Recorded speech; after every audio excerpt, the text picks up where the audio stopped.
네, 3월 7일 장윤선의 취재 편의점 시작하겠습니다. 12월 3일 내란이 일어나고 석 달이 넘었습니다. 그러나 도대체 이 내란이 언제 끝나는지 알 수 없는 상황인데요. 그래도 곧 끝나겠지요. 관련해서 국회 정보위 야당 간사 맡고 계신 더불어민주당 박선원 의원님 모셔서 자세한 말씀 좀 여쭤보도록 하겠습니다. 어서 오십시오, 의원님. 네, 안녕하십니까. 네, 오프닝 하는데 막 들어오시고 그래서 깜짝 놀랐습니다. 예, 안녕하세요.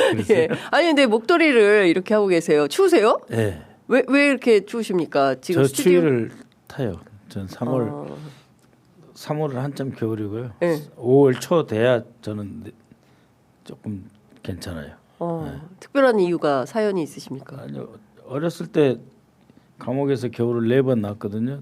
30개월 사는 동안. 그래서 그 뒤로는 추위를 잘 못 참아요. 추위를 쉽게 느끼고. 네. 그렇습니다. 민주화 운동 하신 그 역사가 몸으로 그냥 체증을 하네요.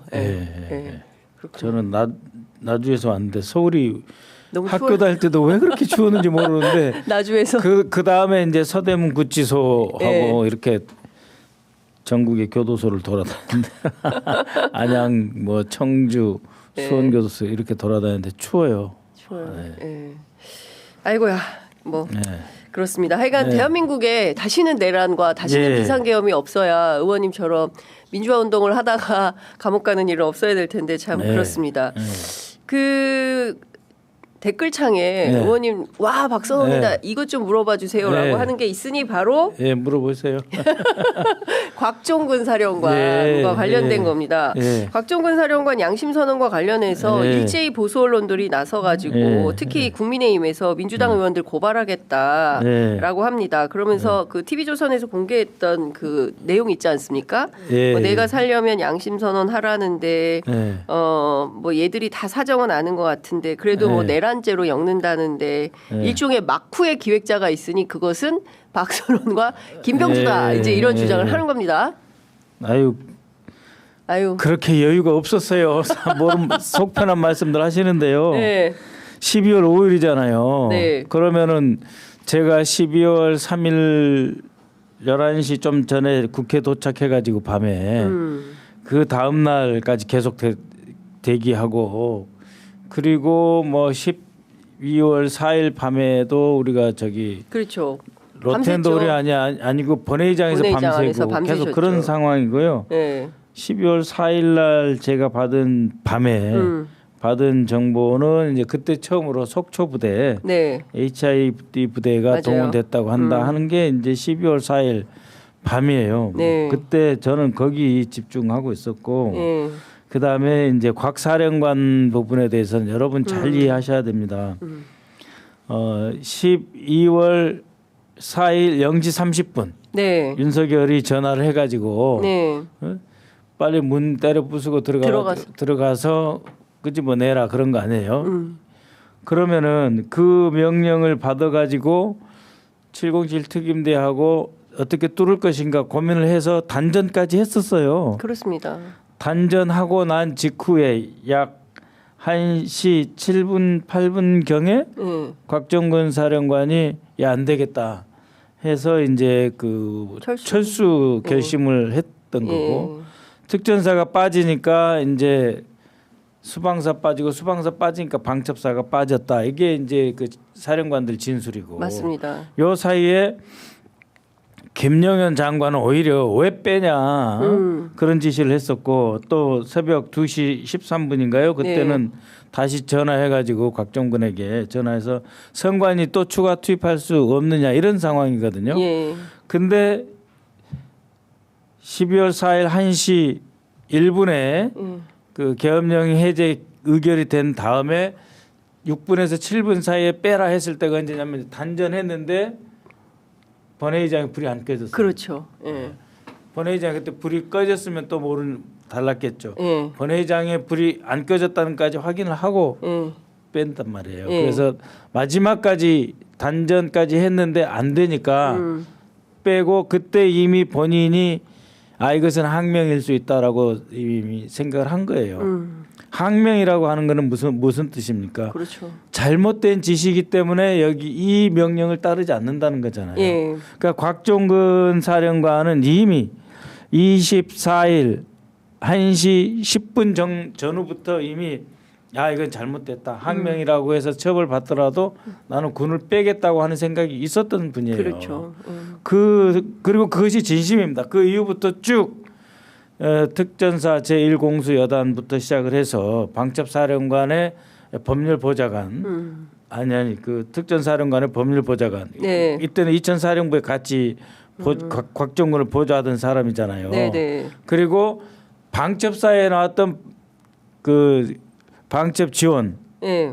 대령 이들이 다 같은 생각을 한 거잖아요. 네. 더 이상 안 된다.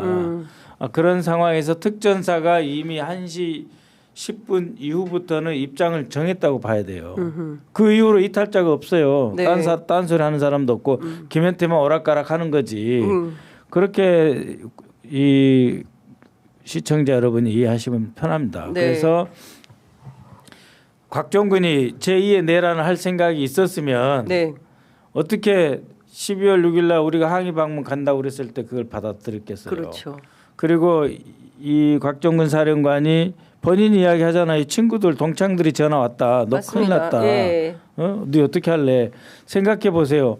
국민들이 다 봤을 때 장면에 찍힌 부대는 특전사만 보이지 방첩사나 다른 수방사는 구별이 안 돼요. 네. 그랬을 때 친구들 입장에서는 야 너 죽었다 큰일 났다 이제 너 어떻게 할 거냐. 네.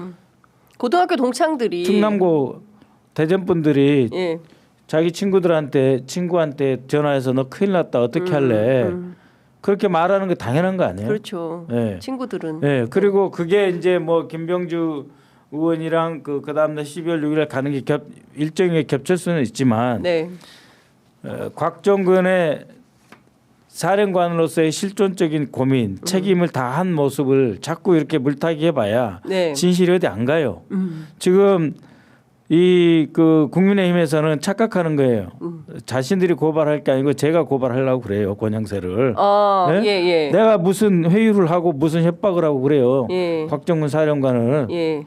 저는 그렇게 따지면 국정감사 때부터 내가 회유했습니까? 국정감사 때부터 곽종근 사령관 여인영 방첩사령관과 이준우 수방사령관과 함께 김용현 경호처장 네. 집에 관제에 가가지고 같이 술자리도 하고 했는데 네.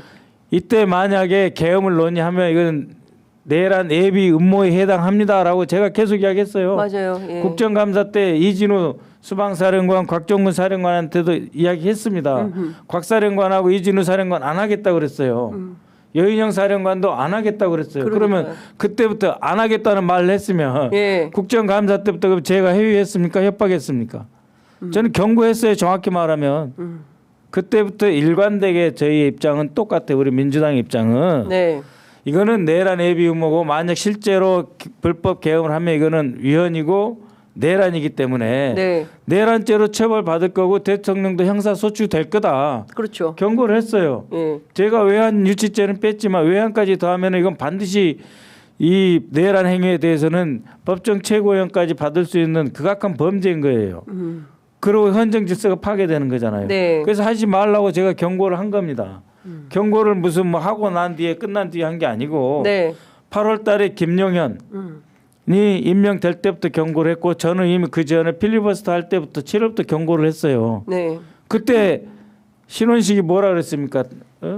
무슨 괴담하냐? 네. 한덕수가 뭐라 그랬습니까? 성동하냐? 선동. 그리고 김영현이 뭐라 그랬습니까? 왜 정치적 망상하냐? 망상에 빠진 이런 소리를 한 사람들이잖아요. 네. 경고로 받아들이고 안 했으면 되는 거지. 내란 일으킨 주범들 그리고 그것을 비호한 국민의힘 무슨 할 말 있다고 그런 소리 자꾸 하는 거예요. 예? 거짓말 하지 마시고 지금이라도 윤석열이 술 취하면은 윤핵관을 비롯해서 당 지도부 있는 자리에서도 계엄하겠다 그런 말 했다잖아요. 그러면은 국민의힘 권영세 그런 말 안 들었어요? 그 자리에 권성동 안 들었어요? 윤핵관? 네? 당신들 다 알고 있었던 거 아니에요? 그리고 주경호 원내대표 뭐 했어요? 이 자들이 다시 나와가지고 무슨 소리 하는 거예요 지금?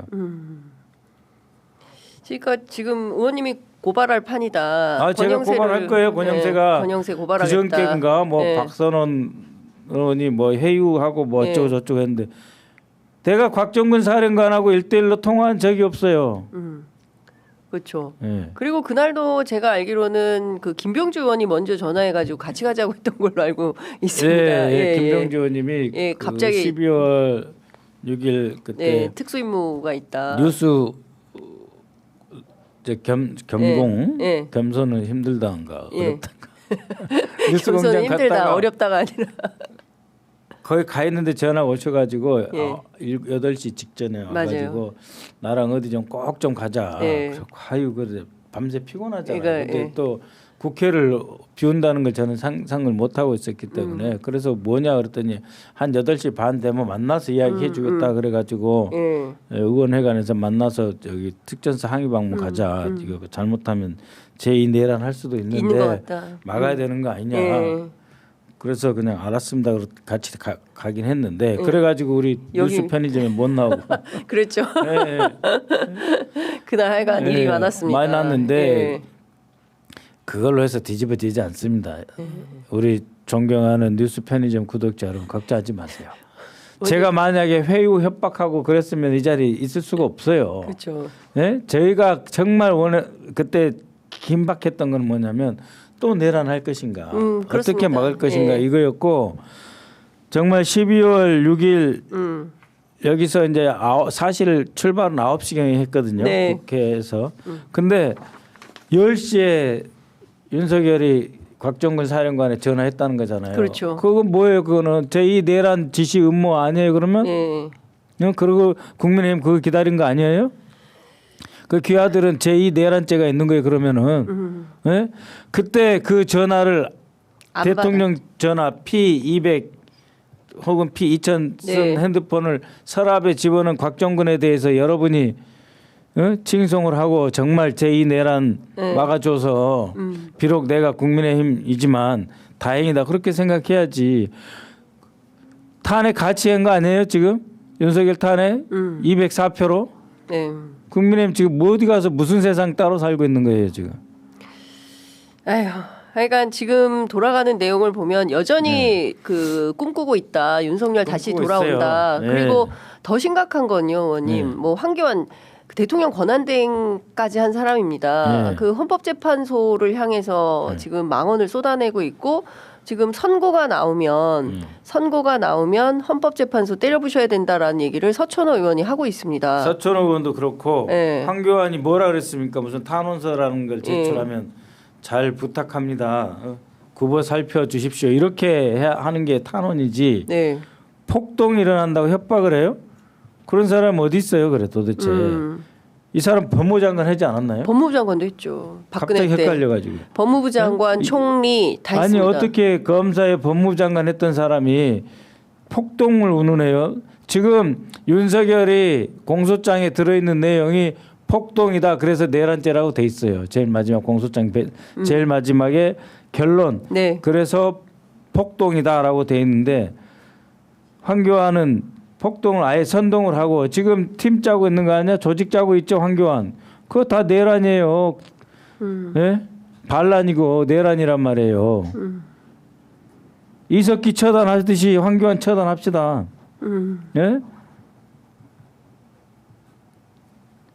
그리고 서천호라는 사람도 경찰을 하면서 치안 유지에 대해서 책임을 한때 졌던 사람 아닙니까? 그리고 국가정보원에 들어와서 댓글 공작에 연루돼 가지고 감옥살이까지 한 사람이 이런 말 할 자격이 있어요? 그러니까. 도대체 지금 누가 반국가 세력이에요? 헌법 질서를 누가 깨고 있고 국헌문란 행위를 누가 하고 있고 지금 이 순간까지 하고 있는 거 아닙니까? 아니 도대체 뭐 하는 거예요, 검찰은? 이 사람도 안 잡아들이고. 맞습니다. 지금 그래서 그래도 지금 특검 말고는 다른 방법은 없는데 여전히 국민의힘과 이 밖에 있는 극우 세력들은 준동을 하고 있는 것이고 심지어 그 전한길 역사 강사 있지 않습니까? 그 사람은 내일 또 집회를 연다는 거예요. 역사 강사인지 뭔지 모르겠는데요. 그걸 해서 뭐 리허설을 시키고 했다 곽종근 사령관에 대해서 이제 이런 또 가짜 뉴스를 계속 설파를 하고 있는 겁니다. 저희가 지금 그 법적 대응도 안 하고 있습니다. 왜 안 하고 있냐면은 저희가 대응을 하면 현재 재판관님들이 머리가 불편해지실 것 같고 해서 그냥 속된 말로 당하고 있는 거예요. 내버려 두고 있는 건데 그 죄값을 반드시 치르게 될 겁니다. 얼마 안 남았지 기다리십시오. 원래 이르면 오늘 그 헌법재판소에서 선고가 나올 거다라고 예상을 했는데 없습니다. 그리고 내주도 지금 기일이 어떻게 되는 건지 보도가 안 나오고 있어요. 어떻게 예상하십니까? 글쎄요, 저는 그 3월 7일은 너무 이르다? 이르다고 생각을 했습니다. 원래 왜냐하면은 이제 이미 증거가 아무리 충분하다고 할지라도 이거는 이제 역사에 남을 재판이거든요. 그러니까는 노무현 대통령 탄핵 때는 워낙 말이 안 되는 거였었고요. 대통령님이 한 말씀 하신 거잖아요. 우리 당 의원들이 많이 당선됐으면 좋겠다 이런 말을 해서 탄핵 소추 당하신 분이잖아요. 그렇기 때문에 워낙 탄핵 소추 대상 자체가 아니었고요. 그 다음에 박근혜 대통령 부분은 이제 여러 가지 쟁점은 많았지만 그렇지만은 사안의 비중으로 봐서는 어떻게 보면은 그냥 혼자 개인 비리의 의혹에 쌓였었던 거고 이거는 다릅니다. 이제 대통령이 그 현 대통령이 내란을 일으킨 행위이고 이 행위로서 현직 대통령이 구속되어 있는 상태고 이러한 것이 헌정 질서에서 반복되지 않도록 하기 위해서 정말 그 역사적으로 준엄한 평가 판결 그리고 앞으로 헌법 틀 안에서 대통령의 비상대권이라고 하면 무엇인가까지 일종의 윤석열의 잘못을 심판하는 것과 아울러서 앞으로 대한민국 헌정 질서를 지켜가고 유지하기 위해서 비상대권이라는 것은 어떤 것인가까지 이제 규정을 해야 되고 또 이것이 그 아주 최초부터 그러니까 헌법부터 포고령, 계엄령 그리고 쭉 국회의 업무 방해 행위, 그다음에 선관위 침탈 행위, 그다음에 사법부 판사들 그 체포 행위 이 일련의 5가지 쟁점이거든요. 이 쟁점에 대해서 다 정확하게 증거를 첨부해서 이 5가지를 다 크게 카테고리를 나눠 정리를 하셔야 되기 때문에 박근혜 탄핵보다 쟁점은 작다고 하지만 이미 큰 쟁점들이 5가지가 있는 거고 그 각각에 대해서 하나도 그 빈틈없이 확실하게 완전 무결하게 판결을 해야 되시기 때문에 시간은 좀 필요하다. 다음 주에는 그래도 해야 되지 않을까요? 지금 뭐 17일까지 이제 그 일정을 비워놓으셨다고 하는데 이미 저기 월요일도 일하셨거든요. 월요일 쉬셔야 되는데 일하셨기 때문에 17일 하루는 좀 쉬셔야 되지 않을까요? 우리 재판관님들 너무 아니 사실 그 8시 반까지 막 그 9시 가까이도 이 재판이 진행되고 이랬었거든요. 근데 제가 존경스러운 거는 한 번도 그 집중력 이 8분 계시잖아요. 그러면 이제 그 주심 재판관님 계시고 그다음에 이제 이걸 끌어가는 문영배 헌법재판소장 직무대행도 계시잖아요. 이분들이 흐트러지지가 않아요. 오전 10시부터 할 때도 그렇고 오후 2시 할 때도 그렇고 이분들이 집중력과 그 문제를 하나하나 놓치지 않고 이게 제대로 보겠다고 하는 집념과 의지가 흐트러지지가 않는데 거꾸로 말하면 얼마나 많이 에너지가 소비되셨겠어요. 그래서 17일 월요일은 아니라고 생각을 하고요. 그러면은 이제 오늘 금요일이니까 다음 주 금요일 이전이라고 저는 보고. 그 사이에는 나올 것이다. 그러니까는 뭐 13일 이전 정도. 그 정도에 되지 않을까라고 생각을 하신다는 거죠. 그래서 좀 이제 14일 금토일 이때 주말인데 이때 좀 평온하게 우리 사회가 좀 안정되는 시간을 가질 수 있도록 아마 13일 또는 12일. 저는 선고가 있을 것이라고 생각을 합니다. 자, 그 많은 국민들께서 궁금해하는 예. 사건이 있으니 자승 스님 입적과 관련된 예. 미스테리입니다. 국정원 직원이 70에서 80명이 먼저 나갔다. 어쨌든 그 절에 화재가 발생을 한 건데 119보다 국정원이 먼저 갔다라는 게 홍장원 1차장의 입을 통해서도 나온 건데요. 이거 뭔가 수거해온 거 아니냐. 그러니까 그 김건희 여사와의 연관성 뭐 이런 것들이 제기됩니다. 정보위에서 지난해 저도 질문을 간단하게 했었습니다. 이때는 이 대테러국 그러니까는 홍장원 1차장이 직접 관장하는 대테러국, 그다음에 방첩국이 있고, 그다음에 2차장, 2차장이 관장하는 안보정보조사국, 그러니까 과거 대공수사국입니다. 이 세 개의 국에서 일거에 한 7, 80명을 동원해서 이제 들어갔다라고 하는데, 그러면 2차장 직원들은 홍 차장이 어떻게 동원할 수 있느냐 질문이 있을 수 있는데 그때는 국정원장이 없어가지고 홍장원 차장이 원장 직무 대리입니다. 직대인데 대통령의 명령이 내려왔기 때문에 직무 대리로서 본인이 1차장 인력만이 아니고 2차장실에 있는 안보정보조사국, 즉 대공수사국 전 대공수사국 직원들까지 한꺼번에 순식간에 동원을 했다는 거고 그 숫자가 물경 70에서 80에 이른다. 그래서 현장에 투입을 했는데 소방대원보다 먼저 도착했다라고 하는 거고요. 아니 그러면 왜 보냈냐? 그렇죠. 대통령 지시로. 대통령 지시로. 그때 뭐라고 그랬냐면 대공 혐의점 또는 테러 가능성. 그러니까 대공 혐의점이라고 하는 거는 자승 스님 본인이 무슨 뭐 북한하고 뭐해서 간첩 혐의가 있다 이런 게 아니고 자승 스님이 돌아가셨는데 북한이나 테러 분자 나 기타 외부 세력에 의해서 자승 스님이 사망하신 게 아니냐. 즉 이거 뭐냐면은 타살이라는 뜻으로 받아들였을 거예요. 누가 죽였다. 아니 자살이면은 왜 국가정보원이 왜 가요? 그러니까 이제 국정원에서 이 지시를 대통령으로 받을 때는 타살이다. 타살인데 대공 혐의점 확인해봐라 그랬을 때는 지시를 받는 입장에서는 자승이 간첩인데 타살을 당했다 그렇게 생각은 안 하는 거예요. 자승 스님이 우리나라 조계종의 거물이시고 중요한 분인데 이분이 누군가에 의해서 타살을 당했는데 그 타살이 그러면 과연 테러 분자인지 우리가 생각하기에는 외부 간첩인데 간첩도 두 종류가 있어요. 북한의 간첩인지 그거는 이제 그 북한의 간첩이면은 대공수사국이었던 안보정보조사국이 수사를 해야 되는 관할이고 거고 외국계 다른 사람이 와서 이 자승 스님에 대해서 이렇게 타살을 했다고 한다면은 이거는 대테러국이나 방첩 담당이에요. 그러니까 대테러나 방첩 담당은 1차장.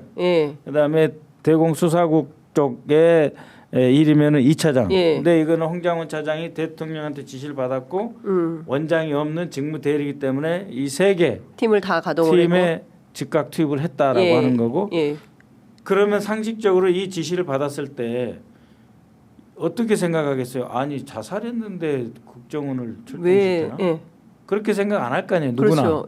그러면 이제 사람들은 뭐 우리라고 하면 좀 안 맞지만 국정원 입장에서 생각을 하면 대통령은 경찰이나 다른 어딘가에서 정보를 받아서 이미 알고 있고 알고 있기 때문에 우리한테 긴급 출동 지시를 하나 보다 이렇게 생각을 하는 거예요. 그 명령을 받은 사람 입장에서는. 그래서 그러면 즉각 투입을 할 때 거의 비상벨 누르다시피 해서 순간적으로 가용 인력 중에서 외부 수사 관계 인력들 조사 관계 인력들 왜 윤석열 대통령은 국정원을 투입해서 그 사실은 타살은 아닌 걸로 지금 확인이 된 거 아닙니까? 그런데 이제 지시 받은 사람은 타살이니까 가서 보라 이렇게 이해를 하는 거죠.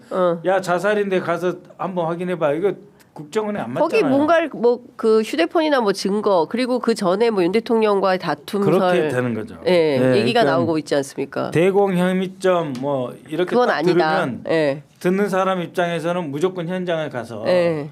그거 이제 소위 영어로 크라임씬 범죄 현장에 가가지고 다른 사람들이 들어오지 못하게 이게 폴리스 라인 네, 경찰선을 쳐놓고 거기에 있는 정말 바늘 조각 하나라도 다 수거를 해야 되는 거죠. 예. 종이가 됐든 뭐 핸드폰이 됐든 뭐든 싹 수거를 해오는 것이 예. 첫 지시를 받은 예. 그것도 대공 혐의점이라고 하니까 예. 얼마나 정말 눈에 불을 켜고. 근데 홍장원 차장이 이 얘기를 한 것은 네. 윤 쪽에 주는 어떤 시그널이다. 내가 뭘 갖고 있어. 내가 아는 게 있어. 이거 아니냐. 1차적으로 예. 그 홍 차장이 이야기를 한 것은 예. 국정원이라는 조직은 예. 대통령이 지시하면 순간적으로 동원될 수 있는 투입할 수 있다. 예. 항상 준비돼 있고 예. 이 정도의 역량이 갖춰진 조직이다. 그러니까 예. 대통령이 지시를 했을 때 홍 차장이 원장한테 보고하고 가봐 했으면은 방첩사가 네. 됐든 뭐 수방사가 됐든 가서 누구 잡아와 하면 하는 그냥 지시를 하면 할 수 있는 능력이 있는데 안 했다. 네, 안 했다. 네. 예. 우리가 할 수 있지만 안 했다. 왜? 대통령이 이상한 잘못된 지시 했고 만화 같은 상황이고 미친 짓이고 하니까 자신이 항명을 하고 안 해서 우리나라의 헌법 체계를 지켰다 이런 뜻인데. 네. 근데 이제 꼭 굳이 자승 스님 사례를 든 이유는 네. 본인이 직무 대리로서 가장 기억에 남는 그 조사관 수사관 투입이니까 대규모가 그렇게 투입된. 했을 것이고 예. 아주 그 바닥에는 예. 저한테 자꾸 이렇게 어렵게 하지 마시오. 그러니까 일단 대답은 헌재한테가 예. 이제 대답한 게 이제 중점이고 예. 그렇지만 보이지 않게 예. 저에 대해서 자꾸 이렇게 밀어붙이지 말아라. 나도 어렵게 지금 하지 마쇼. 홍 차장 입장에서도 지금 뭐 싹 쓸어버려 TV 봤지 이거 네. 있잖아요. 그렇죠. 예. 그 앞뒤로 붙어 있는 말이 왜 없겠어요. 네? 뭐 욕설부터 시작해서 많이 있는데 순화시킨 거예요. 이것도 예. 순화시켰으니까 아니라는 말을 못 하는 거예요. 예. 그 있는 대로 다 하면은 정말 윤석열이 대통령 자질은커녕 정상적이고 상식적인 인간이 아니라는 거 다 드러나게 돼 있을 겁니다. 그것까지 참으면서 내가 대통령의 채모를 봐주고 있다. 그치. 마지막 당신 체면 생각해서 마지막 충성이다. 네. 근데 자꾸 나한테 이러시면 안 되죠. 이런 메시지도 저는 네. 있을 거라고 봅니다. 네, 일단 그 불교계 기자들 네. 얘기를 좀 들어보면 자승 입적 미스테리는 너무 크다. 크죠. 예, 그리고 이 밝혀지지 않은 사실 진실이 너무 많다. 그리고 당시 안성경찰서와 국정원은 자승 입적 당시에 있었던 휴대폰이나 메모지나 뭐 여러 가지 증거들을 싹 수거해 갔을 것이다. 예, 그렇죠. 예, 그래서 거기에 또 다른 비화가 있을 개연성이 있다. 그렇죠. 뭐 예, 얘기가 많이 나오더라고요. 70명이 동원됐는데 네. 사실 이제 국정원이 대단한 조직은 조직이죠. 7, 80명이 동원됐는데 말이 한마디도 안 나오잖아요. 그러게. 네? 그러네요. 그러니까 대단한 조직인 건 맞는데 아무도 얘기를 안 하는 거죠. 네, 보안 유지는 아주 잘하고 있는데 그러나 예. 진실이 어디 가겠습니까? 물증이 어디 가겠습니까? 그리고 이 물증을 폐기를 못해요. 그리고 그렇게 해야 될 수사관, 조사관들의 어떤 그 인센티브 동기가 또 없어요. 왜 자기가 왜 자신들이 왜 이 자승 사망 이후에 취득했던 증거물을 파기할 겁니까? 네. 파기해야 될 이유가 없어요. 내가 그 굳이 찾아가 가지고 예. 잘 봉인돼 있는 거를 파기할 이유가 없잖아요. 무슨 말씀이냐? 예. 있다 이거예요. 있다. 있어요. 예. 증거는 살아 있다. 있다. 예. 예, 증거는 살아 있고 물증은 항상 스스로 자기 발언을 하게 되어 있습니다. 물증은 자기 발언을 하게 되어 있다. 그럼요. 곧 나옵니까? 아니 증거들은요 숨을 쉬고 살아 있어요. 예. 의원님을 통해서 곧 세상에 나오기를 그 증거들이. 아니 저 통해서는 안 나올 것 같고 지금 오호룡 1차장하고 황원진 2차장이 지금 바짝 긴장해 있고 그다음에 이제 그저께 우리 그 기자회견을 했습니다마는 이제 검찰 네. 그 포렌식 전문가 선관위 침탈할 때 검사 그때 그 이제 국정원 그 친구는 2차 장실 산하예요. 네. 그 과학정보 담당 처장. 예. 그 처장이랑 다 지금 전전긍긍하고 있다고 하는데 이 검사 2명은 누굽니까? 실명 확인되셨죠? 예. 일단은 그거 허모 검사하고 허모 검사, 박모 검사인데 박모 검사. 허모 검사는 예. 본인은 모르겠지만 저는 그분을 잘 알 수 있는 위치에 있어요. 왜요? 예? 훑어보니까 동문이더라고요. 아 그렇구나. 네. 홀터보니 동문이구나. 네, 예. 상대 후배인데 포렌식 전문가예요. 예. 포렌식 전문가다. 예, 완전히 이쪽 사이버 포렌식 전문가. 그러면 이 두 사람이 가서 뭘 하려고 했던 건지 그것도 수사 대상 아닙니까? 수사 대상이죠. 그러니까 지금 생각해 보십시오. 박성재 법무장관이 자기 주장이 강하신 분이잖아요. 근데 내란 국정조사 특위에 와가지고 완전히 함구하잖아요. 네. 근데 김용현이 뭐라 그랬어요? 김용현이 네. 다 반대한 거 아니다. 네. 네? 계엄령에 찬성한 그 장관도 3사람 이상 있다 그렇게 이야기를 했잖아요. 그렇죠. 그 3사람의 넘버1이 박성재, 넘버2가 이상민 아니겠어요? 넘버3가 저는 조태용이라고 보는데 넘버3가 조태용이다. 자신은 반대 안 하고 이제 요새 말을 바꾸잖아요. 우려를 표시했다 이렇게 말을 하는데 그러면은 다 이 그 법 집행 관련 보안, 안보, 수사 계통이잖아요. 네. 이상민, 그다음에 박성재, 조태용. 조태용. 이 사람들이 먼저 부른 이유가 있을 거 아니에요. 그렇죠. 윤석열이 윤석열이 뭐라고 합니까? 계엄 관계 장관이라고 그래요. 국무위원이라고 안 해요.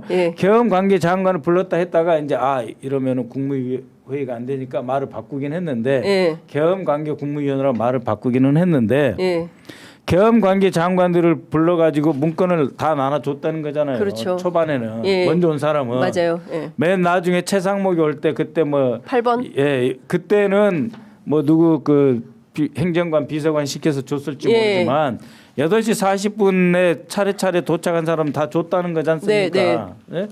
거기에 지금 박성재 법무장관이 입을 한마디도 열지 않잖아요. 그렇습니다. 그 자기 주장이 강하고 국회 본회의장에서 야당 의원 눈 째리고 간 사람이 네? 그러니까요. 그 사람과 그다음에 심우정 뭐 했겠어요? 그렇습니다. 네? 법무장관이 지시해가지고 가장 먼저 했을 게 뭐겠어요? 네?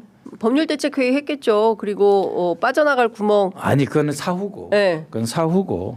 즉각 바로 자 대통령실에서 나와가지고 간부회의 여러 가지 뭐 하겠어요. 첫 지시사항대로 했겠죠. 선관위 그쪽에 다 역할 분담 돼 있으니까. 그러니까 가는 거죠. 0시 37분에 전화했고 0시 57분에 전화를 했다는 건데 그리고 방첩사령관 지시에 의해서 4명의 대령이 다 실토를 했잖아요. 국정원과 검찰이 온다는 거 실토를 했고 0시 37분 0시 50분에 다 이 국정원 측에 우리가 간다고 전화를 했는데 0시 37분에 아니 TV에 지금 계엄했다고 난리판 치는데 안부 전화하는 사람도 있어요. 그러니까요. 그러니까 변명을 대도 그런 그렇게 말도 안 되는 소리를 하고. 그건 뭔 말이냐. 안녕하세요라고 하는 안부 전화 이후에 업무 지시와 협의가 있었다는 이야기예요. 업무 지시와 협의가 있었다. 국정원이 말하는 거 잘 들어봐야 돼요. 안부 전화였다. 그러면 안녕하세요 누구 처장님 잘 계셨습니까? 여기까지 안부 전화예요. 그 다음부터 업무 지시. 그러니까 조태용이 이제 조사 받으면은 거짓말 아니라고 빠져나가는 거를 안녕하세요. 통성명한 걸 안부 전화라고 이야기한 거고 그 뒤에 다 있는 거예요. 그러니까요. 알겠습니다. 의원님 언제나 그 시간이 짧아가지고 너무 부족해서 다음번에는 1시간으로 저희가 모셔야 될 것 같습니다. 저희 취재 편의점을 애정해 주시는 의원님을 위해서 저희가 광고 하나만 간단하게 소개하고 가겠습니다. 누적 판매량 130만 포에 빛나는 SNS 쾌변 직박. 아침이라 좀 그렇습니다만 다이어트 대란템 나와요 푸르릉입니다. 푸르릉은 연세대학교 연세생활건강 전문 연구진들의 독자적인 배합 기술로 442일간의 연구개발을 통해서 만들어진 제품인데요. 그만큼 효과가 검증되었다고 할 수 있습니다. 하루의 배변 활동 때문에 어려움 겪으시는 분들 많으신데 특히 우리 스트레스 많이 받으시는 직장인들 하루에 2포면 매일 쾌변으로 장을 시원하게 비우실 수 있으십니다. 편하게 마시는 타입이기 때문에 높은 흡수율까지 챙겨 가실 수 있고요. 차전자피 식이섬유가 40배 팽창을 해서 장운동을 촉진시켜 묵은 숙변까지 깔끔하게 밀어내 줍니다. 오직 장윤선의 취재 편의점 링크에서만 1+1+1으로 구성이 되었고요. 59% 할인된 특가로 한정판 전용 보트를 사은품으로 증정하는 이벤트를 진행하고 있으니까 고민하지 마시고 여기서 바로 구매하시면 좋겠습니다. 나와요 푸르릉 다이어트는 주문 폭주로 품절이 매우 잦기 때문에 재고 소진 전에 빠르게 주문하시는 걸 추천드립니다. 구매 방법은 유튜브 더보기란에 이벤트가가 적용된 링크를 통해서 구매하시면 되고요. 연세 생활건강 나와요 푸르릉 다이어트로 장 비움 평생 습관을 만들어 보시면 좋을 것 같습니다. 감사합니다, 의원님. 네, 고생하셨습니다. 네, 저희가 조만간 또 모셔서 말씀을 좀 듣도록 하겠습니다. 고맙습니다. 네, 고맙습니다.